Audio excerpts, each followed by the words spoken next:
Pero tama ba yon? Sasakay na lang siya sa eroplano tapos dadalhin doon.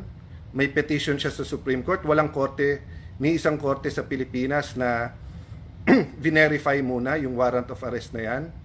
Hindi ba nangyari na sa atin dati yan na may extradition from the US at nilitigate pa dito?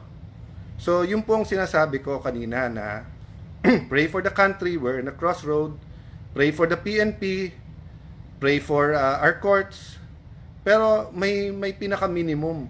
Ang pinaka-minimum is due process and letting everyone avail of the legal remedies. Hindi pwedeng may korte sa ibang bansa, huhulihin mo tapos isasakay mo na lang sa eroplano. So, eto po tanong ko sa inyo. Paano kung sitting Supreme Court Chief Justice, sitting Speaker, sitting Senate President, sitting Cabinet Member, sitting President ng ating bansa, may isang international court na naglabas, yung PNP, huhulihin nyo na lang, sasakay nyo na lang sa eroplano, aalis na sa ating bansa. Diba? So, yung President, napaka-importante kung anong pinapakita natin sa lahat. So, sa akin, I continue to pray tonight. I appeal to everyone involved. Sinabi natin sa lahat, mahinahon, wag mapusok ang damdamin. Pero hindi ibig sabihin no, na pabayaan na lang natin kung may injustice na nangyayari. So, yun ang challenge ko ngayon sa mga human rights advocates. Hindi ba nung nasa DFA ako, kahit we disagree, pinaglalaban ko na makapagsalita kayo sa mga foreign, sa mga ibang bansa, sa mga embassy, sa human rights sa Geneva. Winelcome namin kayo. Sinabi ko sa mga embassy doon, kahit we don't agree, pasalitain sila. O, di ba may due process? So, I understand na happy kayo na may warrant of arrest. Happy din kayo na makakasuhan and the former president will now have to face that. But hindi ba part of facing it is kompleto muna legal remedies niya ngayon? So, di ko lang alam baka may nagsasalita na, baka tahimik pa. Tinitignan ko sa TV bago ako umalis kasi meron pa akong taping at appointment tonight. Tinitignan ko walang mga human rights na nagsasabing tama yung warrant of arrest pero sandali lang, mali na sinakay nyo na lang sa airplano at padadala nyo sa ibang bansa.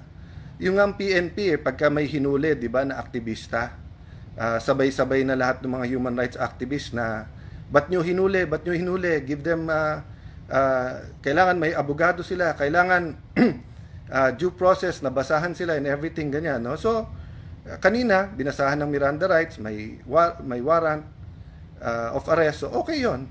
Pero yung isasakay mo sa aeroplano, anong korte sa Pilipinas ang nag-order nun? Diba?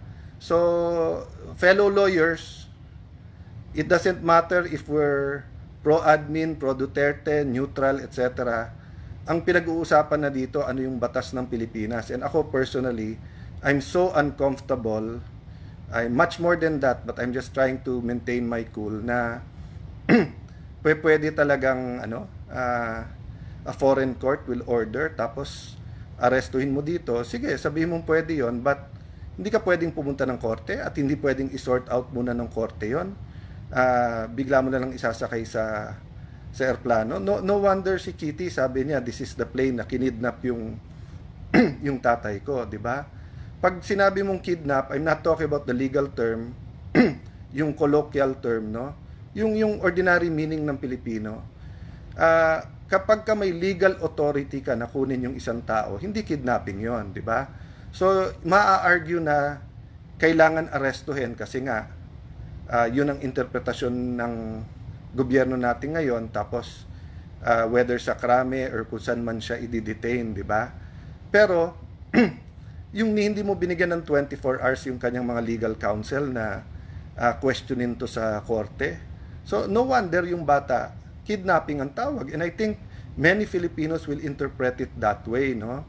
So, hindi ako pwedeng hindi magsalita kasi parati namin sinasabi sa aming show, Cayetano in Action with Boy Abunda, na yung tama, tama.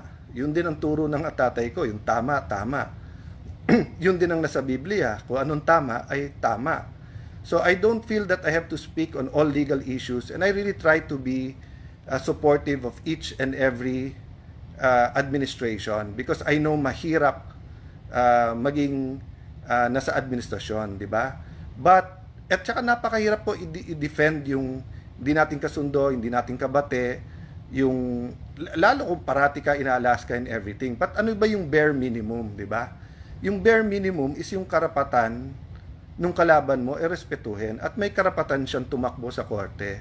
So I'll end there, but I hope no na may nakikinig pa tayong lahat. I believe that lawyers are officers of the court. Yun ang turo sa atin sa law school. I don't think may pumapasok naman sa law school na hindi idealistic. Lahat naman tayo halos gumagraduate ng idealistic, tapos nagiging practical pag nagpa-practice na, nasa gobyerno, nasa business. But there are times that we just have to stand up for what's right. And we have to echo that para malinaw sa lahat. So, kailangan malinaw sa DOJ, sa PNP, sa militar. Kailangan malinaw po sa practicing lawyers, malinaw sa mga businessmen, malinaw sa mga anak natin, kahit 7-year-old yan, grade 1, grade 5. Na sa Pilipinas, pagka may nag-accuse sa'yo, you can go to court. Pagka hindi malinaw, katulad ngayon, there's so much confusion, you have a court, you have a system that's working, that you can go to and you can run to, and you give them reasonable time. Di naman namin sinasabi na 15 days, 30 days, 2 months, hindi nag-action yung korte. Huwag niyong gawin yung tama, yung dapat tingin yung tamang gawin, di ba? Pero yung kalilipad lang galing dito, yun nga, 80 years old, kailangan ng medical attention, tumakbo na yung mga lawyers sa korte, bigla niyong isasakay sa airplano, tapos dadalhin niyo na sa Hague. I mean, alam ko serious yung charges. Isa po ako sa nagtanggol dyan, at isa po ako sa who listen to criticism, and I also criticize behind closed door, and I also drew the lines, no? Having said that, there was always a court to go to, and there was always palitan ng kuro-kuro, palitan ng ideas, palitan ng akusasyon para mapag-usapan, 'di ba? So si President Duterte, former President Duterte, iba magsalita sa human rights. Ako, I've always respected you. Kahit magkabila sa politika, I've always said na trabaho nyo yan. Kahit yung tatay ko noon, ang daming mga controversial cases, yung ibang human rights lawyers, ite-take nila kahit na ang baho-baho, kahit ang galit na galit yung tao doon sa accused, meron abogado, I have to defend their rights. At tinuruan niya ako na respetuhin mo yung mga yan, Alan, kasi kailangan may magtanggol ng basic rights nila. So, pinakasimple lang sa akin, hindi ba basic right ng kahit sinong Pilipino, much more a former president, di ba? Hindi ba basic right niya naman na he can go to court and ask the court to interpret bago nating gawin?